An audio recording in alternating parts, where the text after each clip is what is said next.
Welcome to Stuff You Should Know, a production of iHeartRadio.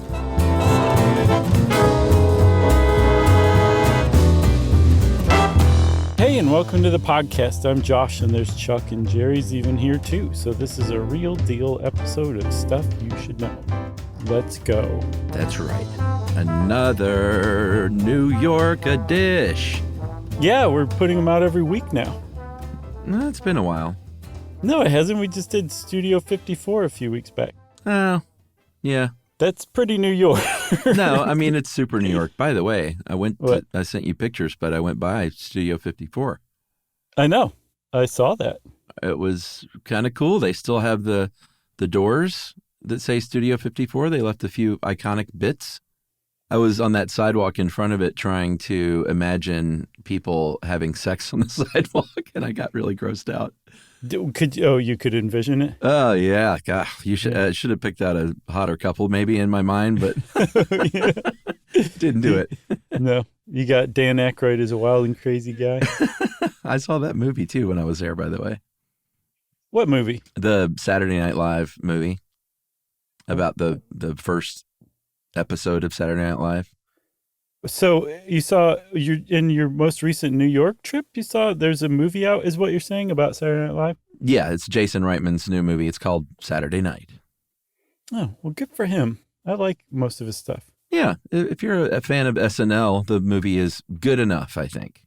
Did they portray Chevy Chase like my dad taught me to think of him?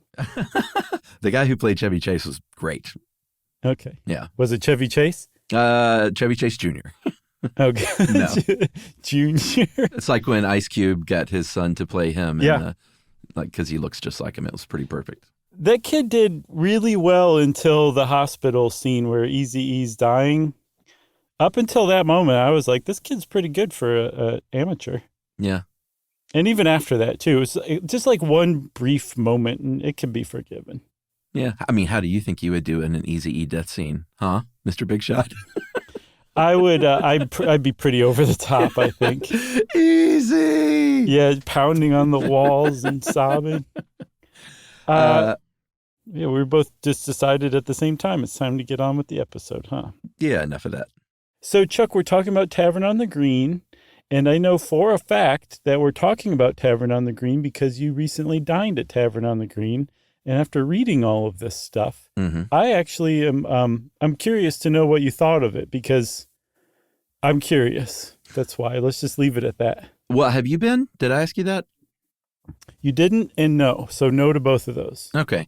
How about this? I'll save my review of the experience till the end. I think that's a great plan. Just to tantalize listeners. So let's go. Well, we'll tell everybody, if you're not familiar with Tavern on the Green, it's a legendary restaurant, in part because of its location. It's in one of the better restaurant locations in the United States. It's on Central Park. It's actually a part of Central Park. So much so that the city's parks department actually owns the restaurant. They just lease it out to different operators who want to try their hand at making it like the premier dining establishment in Manhattan.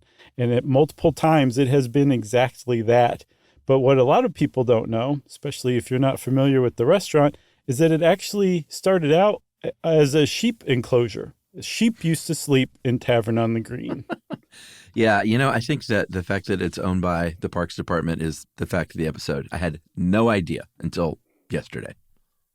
Okay, yeah. It's definitely up there for sure in this one. Yeah, but sheepfold is a sheep enclosure. Mm-hmm. And for the first 60 years or so, that's what Tavern on the Green was, like you said. Just as a sort of a quick recap, if you want to listen to our Central Park episode about the history of Central Park, it's well worth a listen. But when Frederick Law Olmsted and Calvert Vaux designed Central Park, they won a contest in 1858, a design contest for their greensward plan.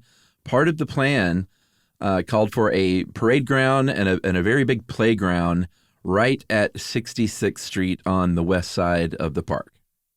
Yeah. And the thing took so long to build. I think they were awarded the contract for their plan in 1858. And by 1870, they were still building this. And they were like, parade grounds are so 1850s. We don't want one of those anymore. Yeah. We're going to turn it into a sheep meadow instead, because apparently sheep were all the rage at the time. And I think that actually goes to show, even by the 1870s, New York was so urbanized that people yearned for kind of a pastoral setting, so much so that they made a sheep meadow with sheep in the middle of Manhattan in Central Park so that people could come, take in the sheep. Yeah. Not take them into visually. Their homes. Yeah. We talked a lot about Boss Tweed. Obviously, anytime we're talking about this period, this era of New York, Boss Tweed ran the city, and his cronies got involved with the Central Park Planning Board and said, all right, we're going to do some upgrades, $6 million worth, in fact, which is a ton of money back then and today. But one of the new additions was a really fancy sheepfold at 67th and Central Park West that was really beautiful. It was designed by Jacob Ray Mould, one of the guys who designed a lot of the actual buildings there in Central Park, of which there are not a ton of, but they all have a distinct sort of they're all sort of like made of stone, and they all are really kind of classy and old school looking. Neo-Gothic. Yeah, Neo-Gothic. He was really into that Gothic revival stuff. So Mould designed this beautiful sheepfold, and people would, like you said, they would come. It was almost like an interactive little museum. They could come and look at the sheep. They could come and touch different varieties of wool.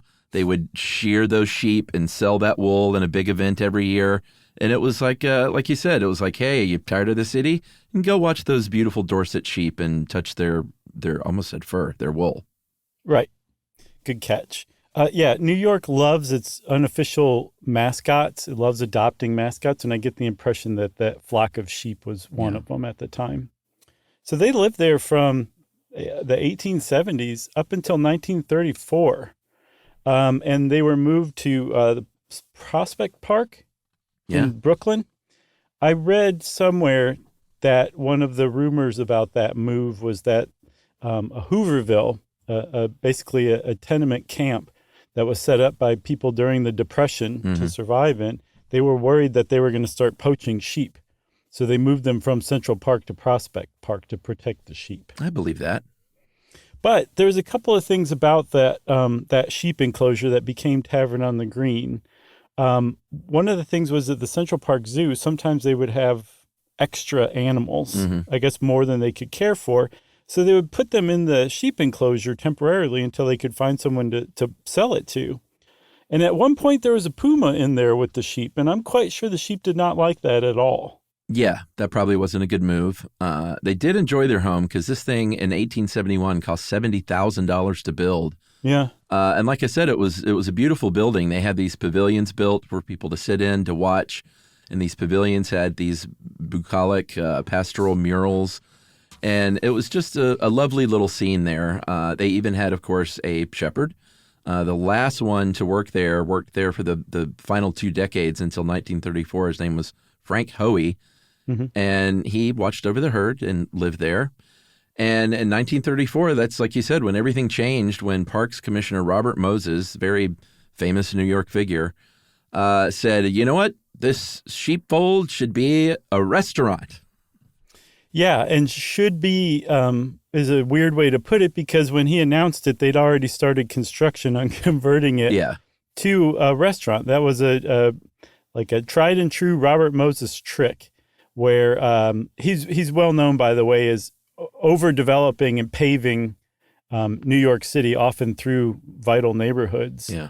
But that was standard Robert Moses stuff. Like, well, we've already started. Yeah. If you don't like the idea, sorry, we've already started and spent money on it. What are we going to do now? Yeah, I think his big slogan was, by the way. Exactly. Did I mention? Yeah, did I mention?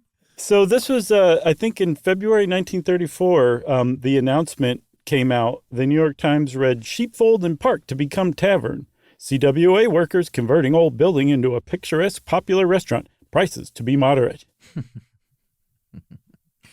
Yeah, and then they also said the remodeled building will be known in the future as Tavern on the Green.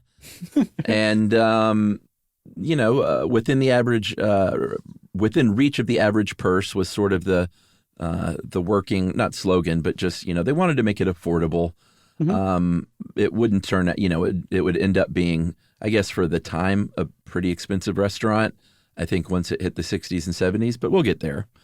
Now it's, it's a New York restaurant, so it's not cheap, but it's not like some super, super expensive place. Yeah, I was surprised to see that. I read a 2014 restaurant review when it opened up again in its current incarnation, and they were talking about like $30 main dishes. Yeah, that's not bad. No, You're that's find on that par in any city. Yeah, exactly.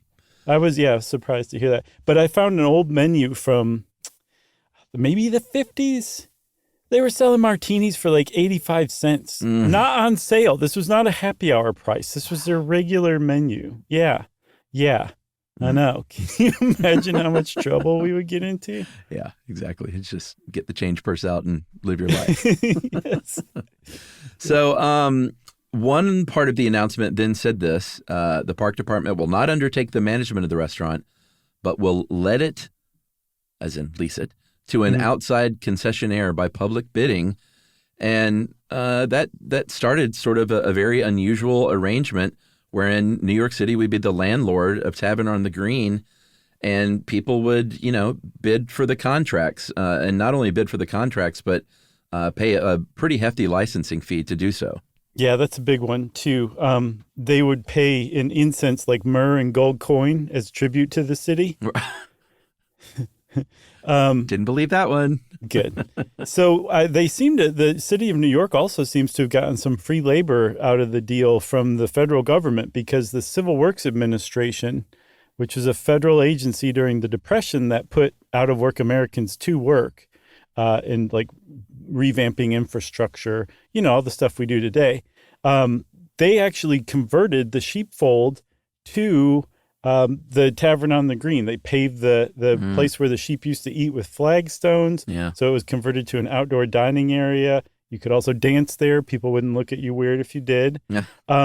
And because it seems to have been an outdoor dining venue only, in its first incarnation in the 30s, it was, Dave helped us with this, and he tried to do some digging, and I think he's right. That it was open only during the summer because it was too cold to eat outside in the winter in New York. Yeah, and they called it Tavern on the Green because New York had a rich tradition of taverns in their past. In the 1700s, they had more taverns per capita than any city in the world. And something else called pleasure gardens were popular in the 18th century, where you could, have a drink and do some dancing in a very pastoral park-like setting. And so Tavern on the Green was kind of a throwback to like, hey, a throwback to the days of the 18th century. Yeah, and I read a little more on it, I think on Curbed, or I think it was Curbed, where they were talking about how those pleasure gardens often sprouted from taverns. So taverns played a really big role on creating green space. That's even awesome. As far back as the 18th century. Like, that's how much New York was starving for green space, that you would have to like hang out at a tavern to do it. So I thought that was pretty cool as a nod to that tradition. Well, their paved space was covered in horse crap. So I imagine green space was a nice respite. Right. Yeah, and if you brought a horse to the tavern, people would get really mad. Oh, man. Can you imagine? You want to take a break? Yeah, that's a great setup. And then we'll pick back up in the 1930s right after this.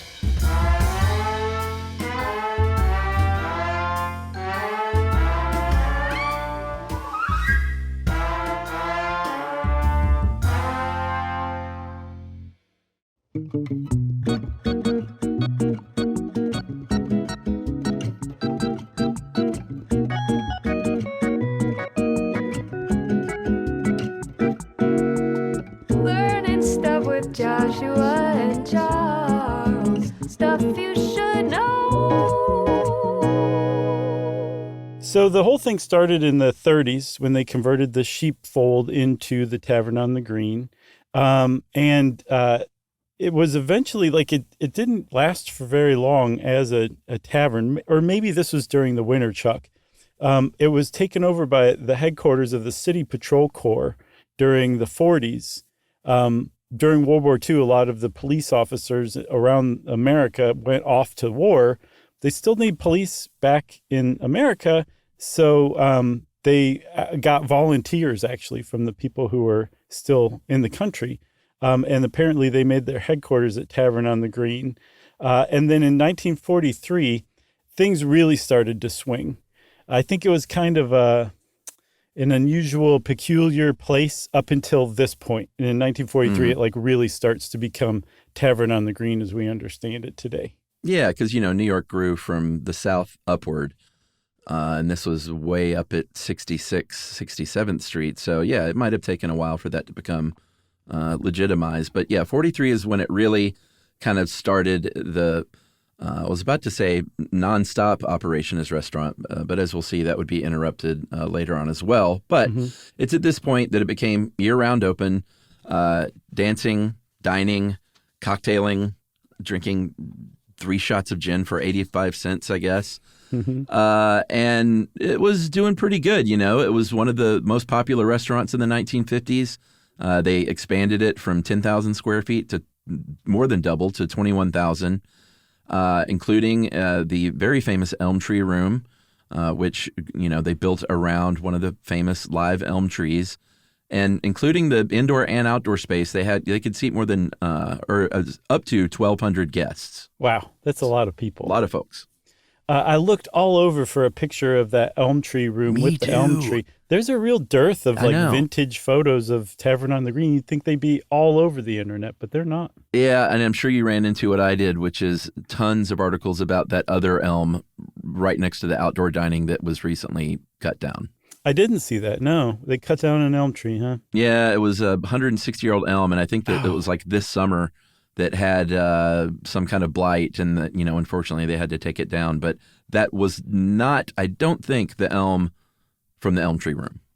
Okay, good. Pretty sure.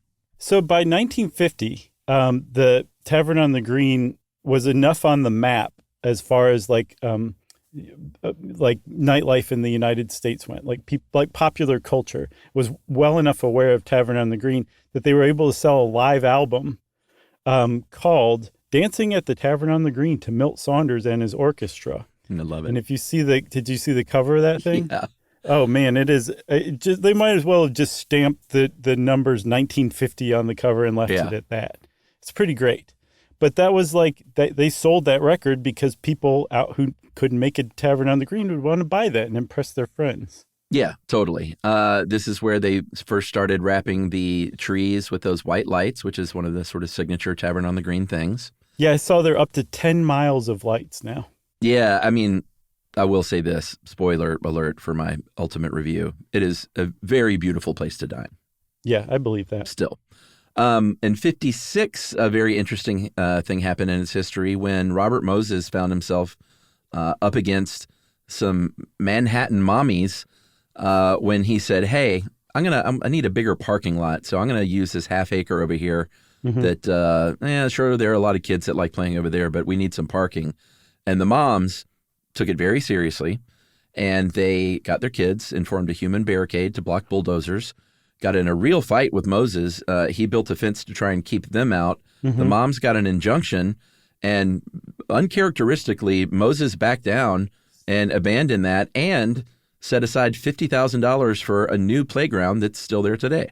Yeah, the West 67th Street Adventure Playground, which if you see vintage photos of it from the 60s, they're like mounds made of stone that I could just see a kid slipping on and cracking his head open with. They looked really dangerous, but I think they've kind of converted them into something a little more safe today. But yeah, it's really neat that the tradition of playgrounds that generation after generation of kids had played on. Totally. So the first notable restaurateur that took over, I think the first restaurateurs that took over was in the 40s, and they owned the Claremont Inn, and it was a super stuffy, well-heeled dining place on the Hudson. They're the first notable ones, but the first actual restaurateur who people had already heard of, his name was Joe Baum. And this is in the 60s that he took over the lease of Tavern on the Green. And he was known as the Cecil B. DeMille of restaurateurs, which was really saying something in the 60s. Yeah, and for good reason. He ran not only Tavern on the Green, but the Windows of the World atop the World Trade Center eventually, the Rainbow Room, the world-famous Rainbow Room, and the Four Seasons, which at the time when Joe Baum was running these, they were the 4 highest grossing restaurants in Manhattan, and they were all his. Yeah. It's remarkable. Yeah. I mean, that's a Cecil B. DeMille type. Yeah. And if you don't know who that is, look him up. Right. Yeah. So he did a really good job of putting it on the map. And like we said, by 1950, it was already, part of popular culture. But I think this guy really turned it into something genuinely special for the first time. But I think most people who know about the history of Tavern on the Green would agree that it didn't really become like a gem of a restaurant, bejeweled even, until Warner Leroy came along in, I think, 1974. Yeah, and he came along at a good time because through the 60s and 70s, it was doing okay, but it started to feel a little bit dated. Mm-hmm. And then by the time the 70s rolled around, Central Park had become, I don't know, like how legitimately dangerous it was, but it became dangerous enough to where it was sort of part of the national punchline as far as like, yeah, go to Central Park if you want to get mugged, Right. that kind of thing. And so, the restaurant fell on harder times, and Joe Baum was calling it the Tavern in the Red. And in 1974, like you said, Warner Leroy took over. He's a former theater director, and this guy had to say he had a flair is sort of understating things. He ran a bar for a while called Maxwell's Plum. Oh my God, have you seen pictures of that? God, just gorgeous restaurant. It's just heaven. Maybe over the top. I don't know about gaudy or not. I mean, I think it looks like an amazing place to have a martini, but it did get some like bad reviews for just how sort of kaleidoscopic and gaudy it was. Did you see the picture of the actual bar? Oh, yeah. Oh my God, dude. It looked just amazing. But also the dining room, it was just cool too. Like they had low ceilings with lit Tiffany plated glass hanging down or covering them. It's just amazing. Yeah. Yeah, I loved Maxwell's Plum. I would have loved it too. It turns out also Cary Grant, Warren Beatty, Barbara Streisand, they all loved Maxwell Plum, all the best people. Yeah.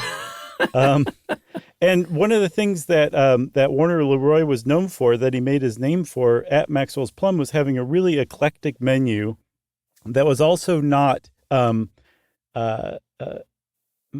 exclusionary. Mm-hmm. He wanted to make sure that basically anybody could come and like enjoy a meal at his place. And he also didn't have a dress code either. That was a big one too. He wanted you to just feel comfortable. So he had on Maxwell Plum's menu everything from Iranian caviar to hamburgers, I believe. Yeah. There's a place in Atlanta.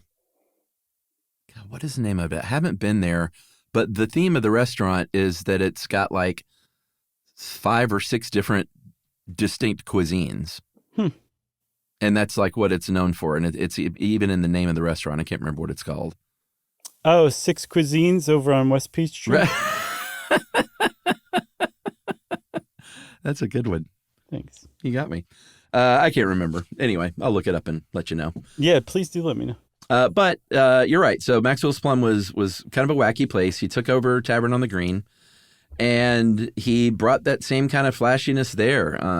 He had a quote where he said, "A restaurant is a fantasy, kind of living theater in which diners are the most important members of the cast. It's one of the few creations that appeal to all of the senses, and one with which I can create my own world." So he spent $10 million on a restaurant he doesn't own, right? Renovating this thing to, in his own sort of flashy style. So did you see that New Yorker review that I sent you? Yeah. Did you see them describing what they did on opening day in 1976? Yeah. So I say take it, man.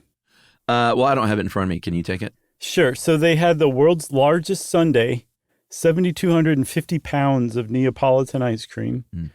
There was a 9-liter bottle of champagne that had been flown over from France. It had its own first-class seat on Air France.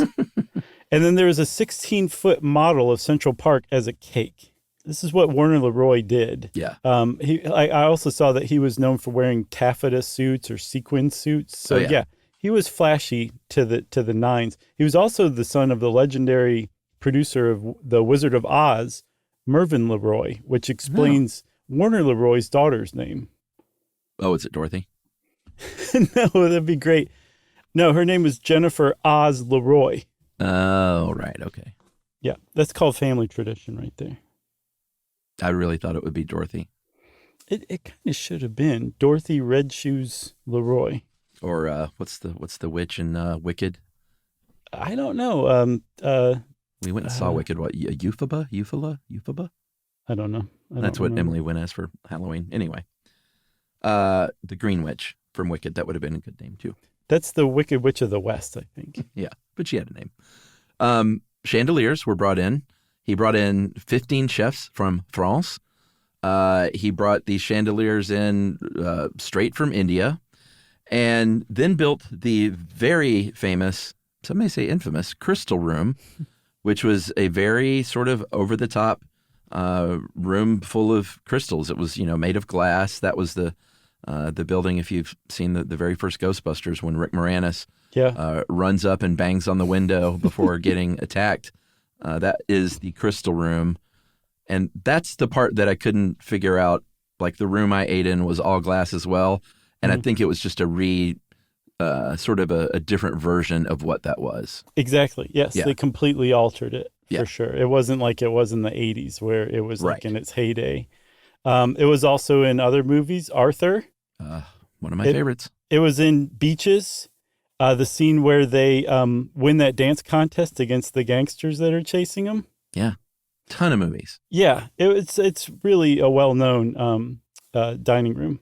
But yeah, it's not there anymore. And one of the reasons why is because over the years, Warner Leroy's taste started to kind of seem a little tacky. Yeah. But I think now if they had just preserved it, I think more people would flock to it just because of the vintage thing, Well, now they would, because, that kind of campy, kitschy thing is appreciated. But at the time, not everyone appreciated it. Semi-recently, I guess when it reopened, they kind of looked back, and a guy named Pete Wells, a former restaurant critic for the New York Times, described that original Crystal Room as a wedding cake palace as imagined by a 6-year-old princess with a high fever. That is great. Yeah. Man, if you want to read great turns of phrase, just read restaurant reviews. They are so cruel, but in the funniest ways. And that whole review from 2014 is just hilarious, but also like you just feel bad at the same time for laughing at it. Yeah, totally. So under Warner Leroy's steerage, like this is when Tavern on the Green became like the place where Patrick Bateman would want like a seat. And apparently the managers made pretty good money on the side accepting bribes to seat people in the Crystal Room. It was like the place to be. In not just the 80s, but also through the 90s too. So the whole place was riding high. As a matter of fact, I think in the 90s, it was the highest grossing independent restaurant in the United States. Tavern on the Green was. Yeah, they had revenues annually of more than $40 million, seating more than 600,000 diners a year, which is a staggering number of people. He got a pretty good deal. It was one of these things where when he came in, the Central Park was kind of dangerous. And like I said, the restaurant was on hard times. So he was really in the driver's seat as far as sort of saying like, hey, give me a pretty good deal, Mayor Ed Koch. And he was pretty desperate. The mayor was and the city was. So they let him build that crystal room without getting the necessary permit, which was apparently pretty expensive. And they said, you only have to pay $1.2 million for the license fee, which apparently is a lot cheaper than the arrangement he had with Baum. Yeah, and also apparently the Crystal Room expansion was illegal under municipal codes, and they looked the other way with them not getting a building permit to build it. Yeah, like they really were sinking a lot of faith into Tavern on the Green, bringing in a lot of revenue for the city, not just through the licensing fees, but people traveling to New York in part to go dine at Tavern on the Green. That was like the the way that it was viewed. Yeah. Should we take another break? Yeah. All right. We'll take another break, and we'll come back and continue through the 80s and 90s right after this.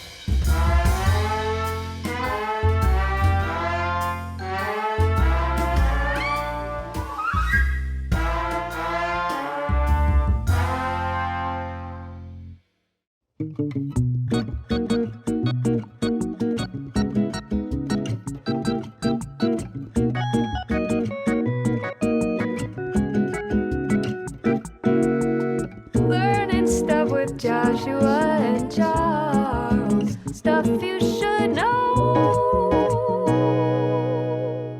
So another fact of Tavern on the Green at the time was that Leroy had a staff that was not unionized. So he paid pretty low wages for a long, long time. It took a walkout in 1989 over that low pay for the workers to finally get with the union, the New York Hotel and Motels Trade Council. But they were rolling in dough at the time, so they could afford those wages. And they were doing pretty well until 2001. First of all, Warner Leroy died very sadly in February of that year. Then 9/11 happened, which put a dent on New York City as a whole. Yeah. And that's when Jennifer Oz Leroy, Dorothy Green Witch Leroy had taken over. But it just wasn't happening. They just could not recapture that magic.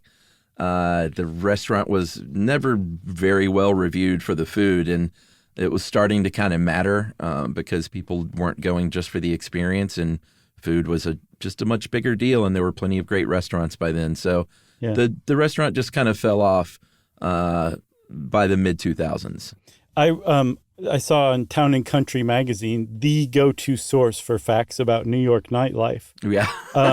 They said that the New York Times reviewed over like 23 years or something like that. The New York Times reviewed Tavern on the Green 5 times, and it never got more than 1 out of 4 stars.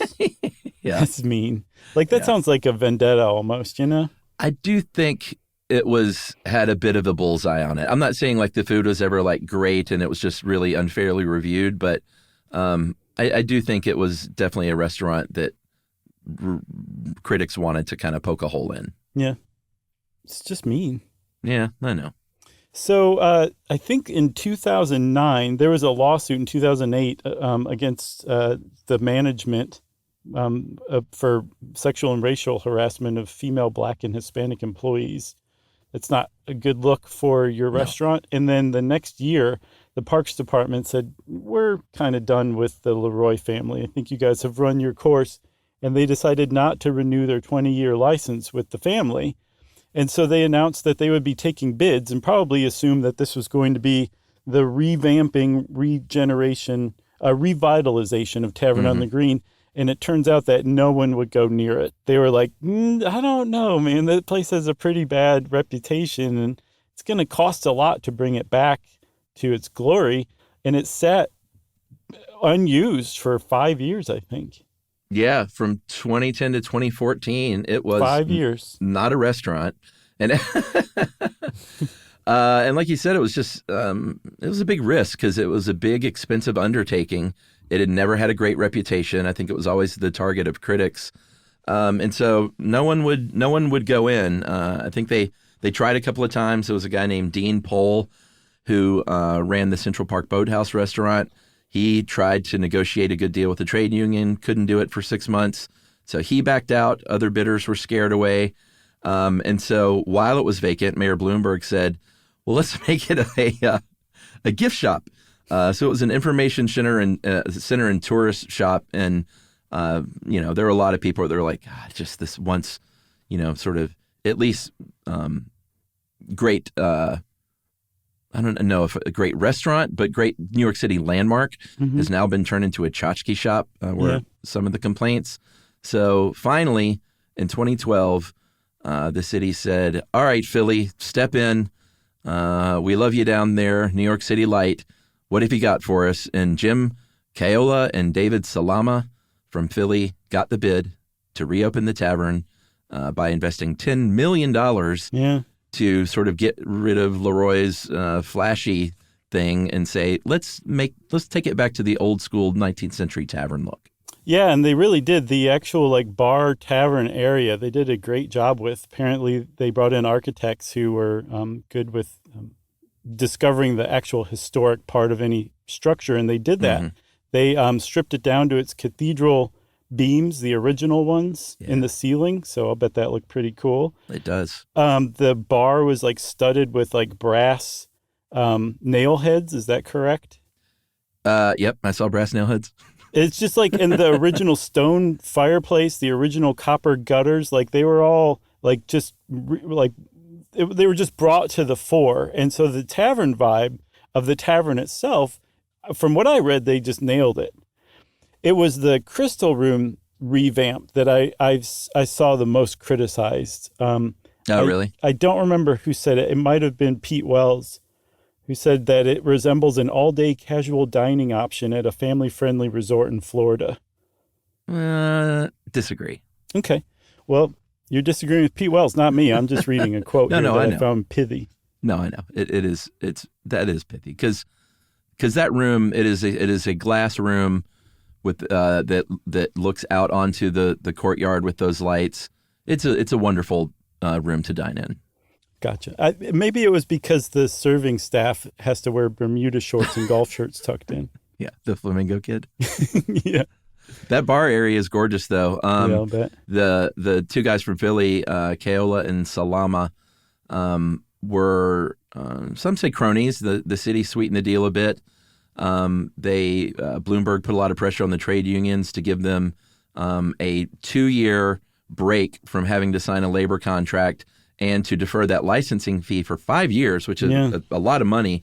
And it turns out that Keola's sister was married to, and I think still is, to a guy named Kevin Sheeky, who was Bloomberg's former deputy mayor and an executive at Bloomberg Software Company. But he was like, that's all just coincidence. Right.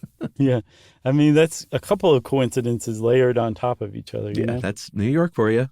So one of the big parts about the reopening in 2014, which New York was excited about. I mean, this was an icon that had been shut down and no one was sure when or if it was going to come back.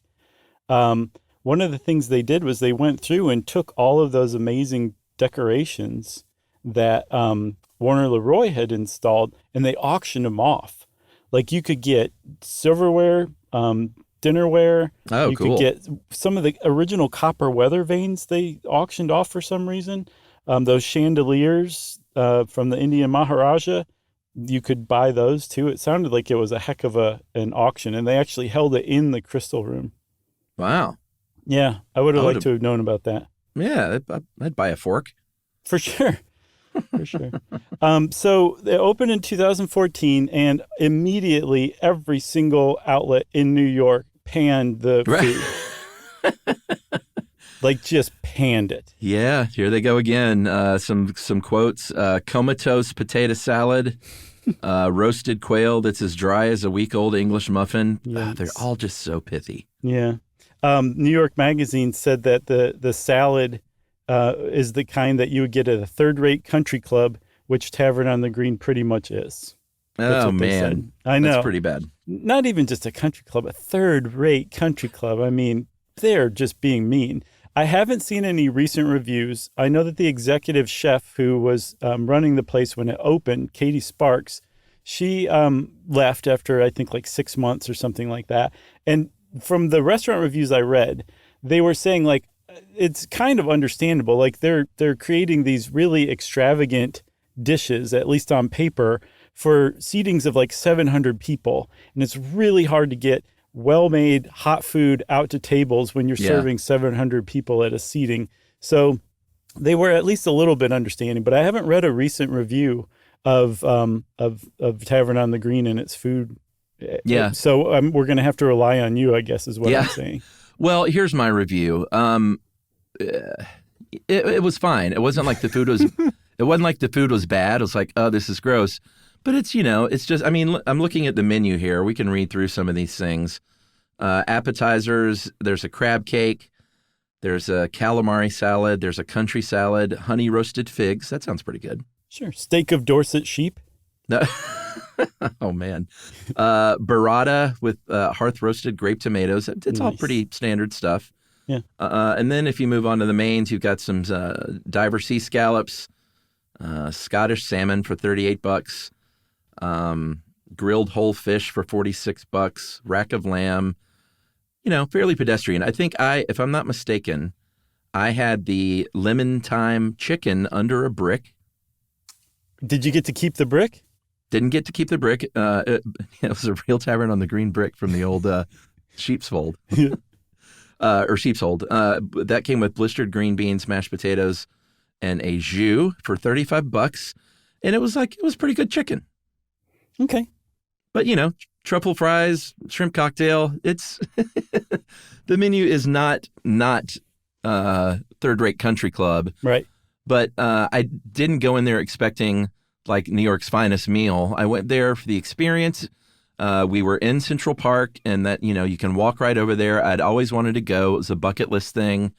And now I can say I've been. And I would very much recommend to have that experience if it's something that like piques your interest. If it's like, I've always wanted to try Tavern on the Green, like go try it for sure. Yeah, I think that's how New York Magazine concluded their review. They're like, it's a once in a lifetime thing. Go once. Yeah, that's pretty much what they said. And they even said, if that. So yeah, hopefully it's gotten a little better. It sounds like it's gotten better. Was the food warm? The food was warm. Good. The service was good. Okay, those are two things that definitely got called out in those 2014 reviews. Yeah, my martini was good. Nice. Was it 85 cents? It's definitely touristy. Like I didn't expect the ghost of John Lennon and Warren Beatty to come wandering in. So it feels a little touristy, but it was good. It was fine. I recommend if you've never been to New York and you're into the touristy thing, go for sure. If you go to New York a ton and you've never been, like give it a shot for one of your meals. You can always go eat somewhere better the next night. Okay. But it's cool. It's worth going to. It's kind of like a Russian tea room. I've never been there, but right. I want to try it. Haven't you been there? No, I've never been. I think that was also a Warner Leroy joint. Okay, I thought you had been there for some reason, but I want to try that out just to sort of say that I've been there and know what that experience is like. Same here. I've got some dining to do. Yeah. Okay, well, you got anything else about Tavern on the Green? I do not. Well, thanks for sharing, Chuck. That was very nice. Sure. And since Chuck said sure, as everyone knows, that just unlocked listener mail. In lieu of listener mail, we're going to do another shout out to our friends at Coed because they have a very special thing going. You've heard us talk about Coed before. They're our friends that run the nonprofit down in Guatemala to help break the cycle of poverty through education. And they do really, really great stuff. And they're doing a special stuff you should know, sort of co-branded, co-hosted. Stuff you should know ex-Coed. Yeah, so let's talk about our call to action, huh? Yeah, so they have a program going called the Cooperative, which you can join. You just you donate $20 a month, and they pool it all together to sponsor students in their RISE Youth Development Program. And what they're shooting for in 2025 is sponsoring 1,100 students plus. And what these kids will do will start school in rural Guatemala, and this would be their biggest class ever. So they're really hoping that Stuff You Should Know listeners will come through and add to the already donated $1.3 million in contributions to Coed just from Stuff You Should Know listeners alone. Amazing. Yeah. Yeah, and here's the incentive, too. If you set up your gift by Giving Tuesday, which is December 3rd, you can get a chance to have a virtual hangout with us on Zoom. We do that every year. It's a lot of fun. We hang out with a handful of folks on Zoom, and we can attest to Coed. They're a great organization. We know them personally. We went to Guatemala and saw the work firsthand, and they are walking the walk down there. For sure. And if you want to know more about the whole program, we did a two-parter on Coed and where we went to Guatemala, and you can hear Jerry give a heartfelt speech in it. That's right. The real Jerry. So, go forth and go to cooperativeforeducation.org/SYSK and donate $20 a month. And we appreciate it. Coed appreciates it. And the kids in Guatemala appreciate it too. Great. And if you want to send us an email, you can send it off to stuffpodcast@iheartradio.com. Stuff You Should Know is a production of iHeartRadio. For more podcasts from iHeartRadio, visit the iHeartRadio app, Apple Podcasts, or wherever you listen to your favorite shows.